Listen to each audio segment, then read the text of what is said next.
Hey, how you doing? This is John, and welcome to John's Long Box. Today we're going to look at the Sentry #1. Okay, this is by Marvel Knights. Marvel Knights was a cool little imprint within Marvel. Now, Marvel in the late 90s was having a rough period. I think they filed Chapter 13, which is like a step before bankruptcy. I don't know the exact details. I've never been a big financial knowledgeable guy, but I just know that Marvel was having some trouble. And the trouble was, in the mid-90s, Marvel was booming. Like Marvel Comics was like printing money, and DC was like printing money. And everybody and their brother was buying comic books. They were CGCing them with what I call slabbing comics, and they were thinking that they were going to get like a triple investment or a quadruple or $100 investment on each one of their comic books. So everybody was buying comic books. Everybody was like speculating. It was really the only way to describe it. They were speculating. And then when they started to sell the comics, nobody was buying them. So people, I'm not even joking. It was like a 2-3 month period. People were ordering like 100, comic book stores were ordering like 100 copies of a particular issue, and then the next issue, nobody bought them. Like they sold like 10. So comic book stores were going out of business. Within 2 months, everybody went from ordering 100 copies of every comic to like 6 or 7 copies, and Marvel lost so much business, and boom, they were laying people off. Things were going bad. Marvel filed for Chapter 13. Now, I don't know who came up with the idea, but they hired Jimmy Palmiotti and Joe Quesada to start an imprint, Marvel Knights. And what they did, it was like a company within a company. I forget what they did, but they ran their own comic book little non-Marvel company, and it was making money. So they hired them, they wooed them over, and what they did was they started taking like lesser-known comic, not lesser-known, but second tier, like Moon Knight, Iron Fist, and even Spider-Man, because Spider-Man has to be in everything, Ghost Rider, and they were making more street level, and I thought they did a really good job with the comics. And then this is one of the concepts, the Sentry. Okay, now before I could get into the comic book, I got to talk about the hype machine. Brilliant. Okay, so they got Stan Lee out of retirement to talk about this. So it was all a lie. It was a hoax, lie, whatever you want to call it. But the bottom line is it wasn't true. So what they did was they got Stan Lee to say that Stan Lee always thought that Marvel should have had a Superman type character. Now, it's kind of funny that Marvel doesn't have a Superman type of character. Not at first anyway. Now they got like Hyperion and all that stuff. But in the early days, they're like, we need a Superman. So Stan Lee supposedly created the Sentry, and he had Artie Rosen. So it was supposed to be Jack Kirby created him, and then Artie Rosen drew the first issue, or Artie Rosen co-created him. I forget what, but maybe it wasn't Jack Kirby, but it was Stan Lee wrote and created him, and then Artie Rosen drew him. And for whatever reason, it got forgotten about. It got backlogged, and they only found it when they were going through paperwork. They're like, this is a lost Stan Lee character. This is one of the lost Stan Lee characters, the Sentry. And it made the news, and people were talking about it, but it was not true. First off, the biggest tip-off was there's no Artie Rosen. There was Artie Simek, and I think Al Rosen. He took 2 Silver Age, Golden Age Marvel creators and mushed their names together, so it kind of had like a hint of familiarity. So you're like, yeah, I recognize those names. But, of course you recognize Stan Lee's name, but there was no Al Rosen or whatever his name was. So it sounded familiar, and it kind of fits in with the Sentry. So here we have this character, brilliant cover. All right, let's now that we talked about the hoax of the Sentry, let's actually open up the comic. I'm having normal difficulty. So we got the other Milky Way out on parole. Milky Way Midnight. Ooh, that's the sensuous Milky Way. Eat that with your lover. Okay, enough of me with my creepy voice. So let's look at this. So this is the Sentry #1, September 2000. Okay, Marvel Comics, and blah, blah, blah, blah, blah. So this is the first appearance of the Sentry. Okay, this was like a 6-issue series of the Sentry. And spoiler alert, it's wonderful. I thought it was great. To the point where I will say, this is the last great Marvel character created. Okay, so 2000. So it is now 2023, and there hasn't been a great Marvel character since 2023. Reader challenge. or subscriber challenge. Name a Marvel character that was created after 2000, after the Sentry, that is great. Okay? I want to be wrong, because I still love Marvel, and I collected it for another 15 years. All right, so let's look at the credits. We got Paul Jenkins. At this time, Paul Jenkins was firing on all cylinders. He really, really did some good stuff. I enjoyed stuff. He did an Inhumans run that I thought was phenomenal. So, I was a big fan of his at the time. Jay Lee. Jay Lee was at the top of his game. He was a rock star in comic books at this time. Geez, Jay Lee. Wow, I forgot that he drew this. Jose Villaruba. I'm sorry to say I'm not familiar with the name. Richard Starkings and Comicraft. That's a name that comes up all the time. Joe Quesada is the editor. Nancy Tistain, managing editor. She doesn't exist because women didn't exist in Marvel Comics until 2016. That's a running joke. And Bob Harris is the main editor. So, the Sentry, the suit. So, look at this moody setup over here. We got married couple in creepy town, USA. Look at this moody artwork. Okay, he's waking up. His wife's over there. He's slumping over, and right away I was getting vibes of Miracle Man. This kind of reminded me of Alan Moore and Gary Leach's Miracle Man at this point. And he's talking to the dog. He's got the dad bod over here, and he pulls out the book. And he's just standing there. Something is going wrong in his life. Something's amiss. He opens it up, and what's in there? Pills. No drugs. He should say no to drugs. Okay, say no to drugs. Get ready to crumble. That's actually pretty clever. That made me giggle. Godzilla 2000. Anybody see this movie? Who directed this one? Starring who's the director? Oh, is this the Japanese? Is this what one Shin Godzilla? I'm a casual Godzilla fan. I've seen the Godzillas as a kid. The giant guys, the guys in rubber suits Godzillas. I thought they were hokey and charming at the same time. Even as a kid, I thought they were goofy, but I kind of liked them at the same time. And but I was never a hardcore Godzilla fan. I'll say I'm a casual Godzilla fan, but I haven't seen any of the modern movies. I really haven't. Is this any good? Let me know. Don't know. And look at this. He's just reminiscing. The Sentry. Startling stories featuring the Sentry with the power of 1,000,000 exploding suns. I love. You asked for it.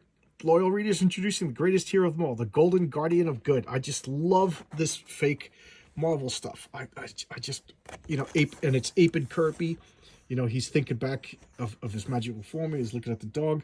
We must be vigilant, watchdog, for we are humanity's only hope. And at this point, you're like, what is going on? And just look at that. It's just wonderfully aping Kirby.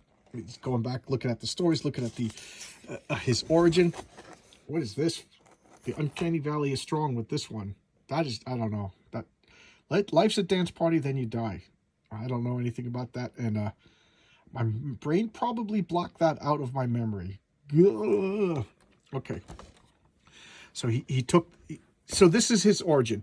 He was a scientist. He invented this formula that when you drink it, you get the power of 1,000,000 exploding suns, and he sews up a costume. And, going back and forth. I definitely believe that this comic was inspired by Alan Moore's Miracle Man. There's too many parallels. I showcased an issue of Miracle Man. I think I showcased the first issue and the 15th issue. Two pivotal issues in Miracle Man. By all means, read that comic. It is wonderful. And, so he's going to drink the formula. And I love this. Kirby Crackle, the old costume, and then I love this photorealistic costume. This comic really, really was great. And here's the Watchdog over here, and is the Sentry. Definitely goofing on Superman, and it's just the different eras with different costumes. It is just so good. Look at this X-Men. What's this? Cards. Believe it or not, I never got into the Marvel card games, and I never got into the Topps just cards. I was never into baseball cards. There was like a short little, real short, like a 2-month period where I was into baseball cards, but I was never into Marvel cards. I was never into Pogs and all those fly-by-night little fads. So he's just reminiscing about the good old days. Should he take the potion? He's talking about his time with the Avengers, fighting the Void. The Void is the Sentry's arch nemesis, and he's just like trembling with his power and goes to strangle the Void, and the Void in him like had these epic battles that nobody seems to remember, and he's just like, I can't believe my past. The X-Men movie. The dog is going out doing his business, and he's letting the dog take care of business. And now, I love this. Now it's the Frank Miller era of the Sentry, the late 70s, early 80s. Everything's grim and greedy, instead of drinking a potion, he's taking a needle like it's heroin, and the symbolism is, I mean, not the symbolism, but the, metaphor or whatever. I don't know the exact term that I'm trying to get, but, he is addicted to this drug. So it is an apt metaphor, simile. Please bear with me, my crazy brain. So this is the scientist that actually invented the potion and gave it to Rob Reynolds. Rob Reynolds and his wife Linda. Look at it. He's injecting him with it, and he craves it. He needs it. Now he's got the Rob Liefeld teeth.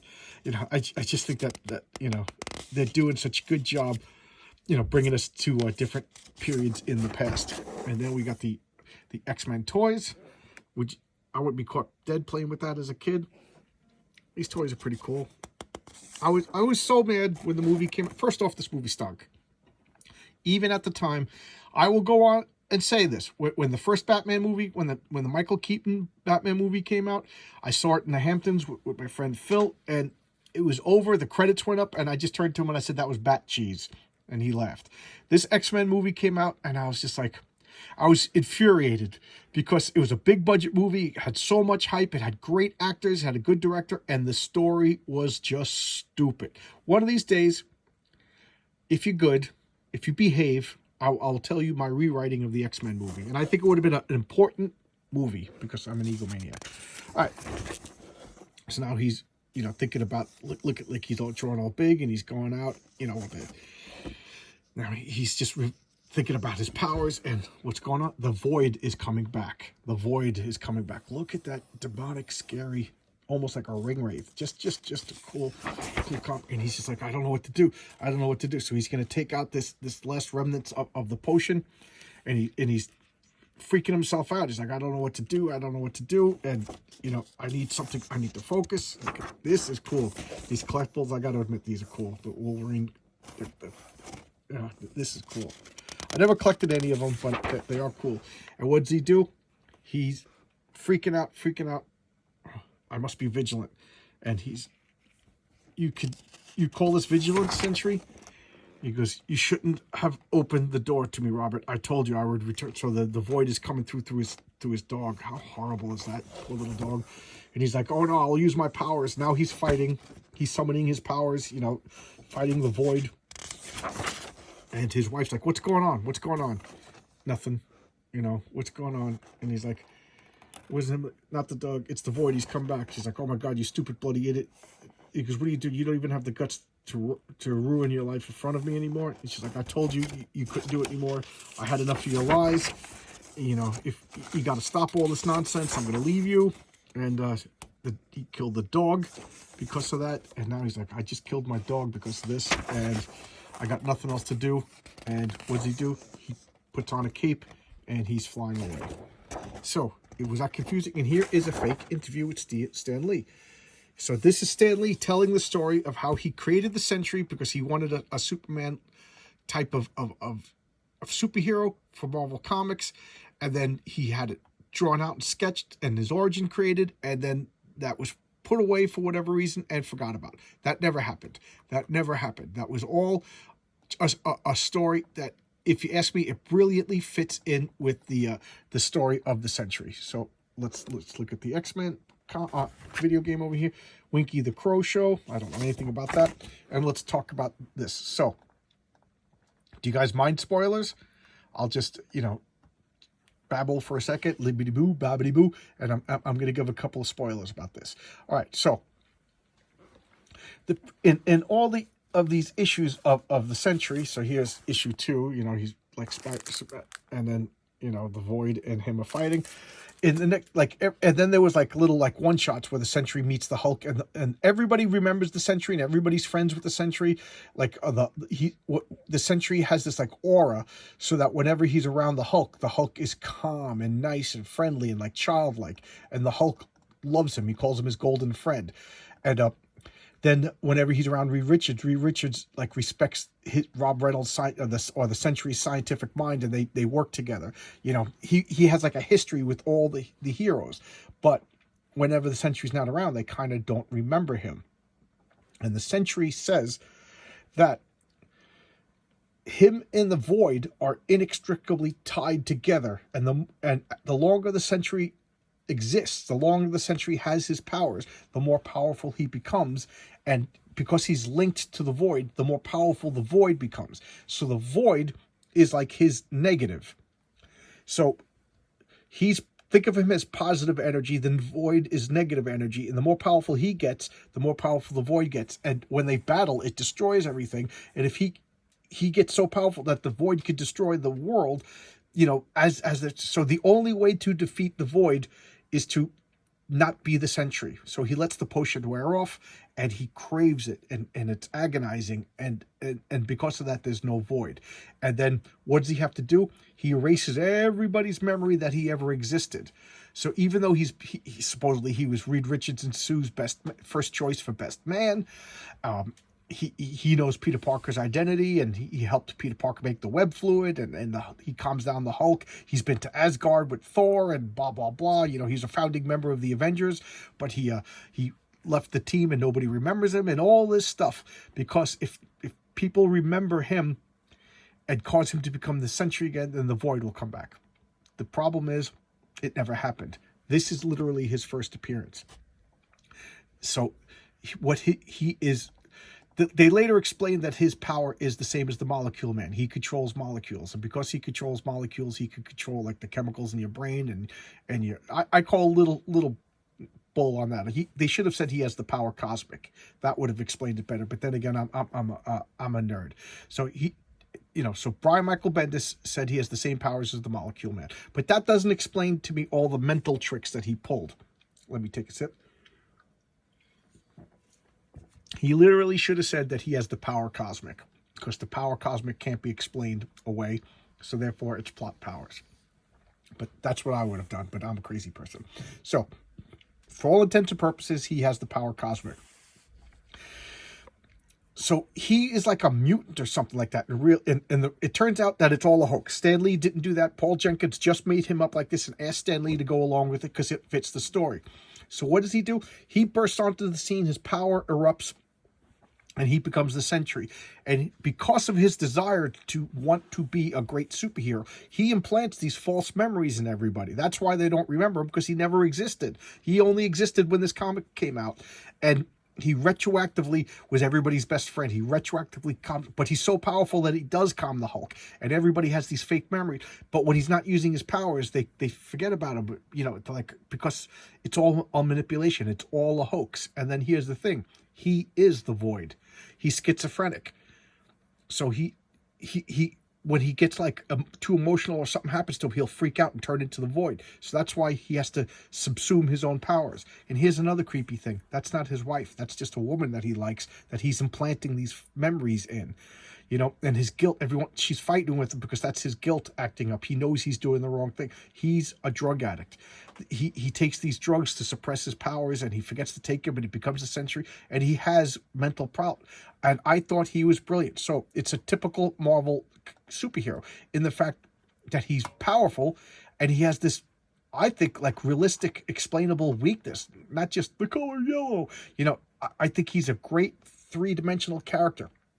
And I was looking forward to him in the movie. I think they're gonna debut him in the Thunderbolts movie. I think he might be the bad guy, the Void and the Sentry. So sorry, I probably spoiled the bad guy for the Thunderbolts movie.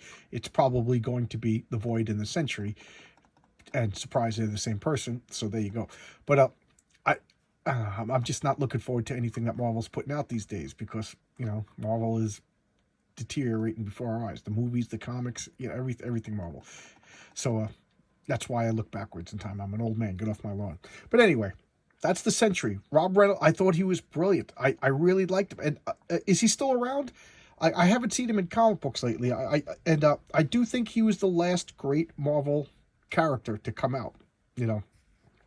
Because and before you call me a hypocrite because I said I don't like the Blue Marvel because they're retroactively. the Blue Marvel was supposed to be around since the 30s, doing nothing because the government told him not to do anything because the government didn't want, So if he was literally supposed to be around since the 30s doing nothing, then he's not a great character. I mean, he's not a great superhero. He's a character, but he's not a great one because guy with Superman level abilities isn't doing anything. He's not heroic. Well, the Sentry, we're supposed to believe that he's been around since the early days of Marvel, but it's all a hoax. He's just mentally manipulating people. He really just came into existence in this comic, and everything about it, even the his hoax abilities extended into Stan Lee. I just thought it was just a great hoax. And at the time, I'm like, no, this isn't real. This isn't real. But they made it believable so that I doubted that it was real. And I really thought they did a good job. There you go. Pontificating about the Sentry. Okay, I'll see you around, guys. Thanks a lot. I made it to 400 subscribers. That is incredible. Thank you, everybody.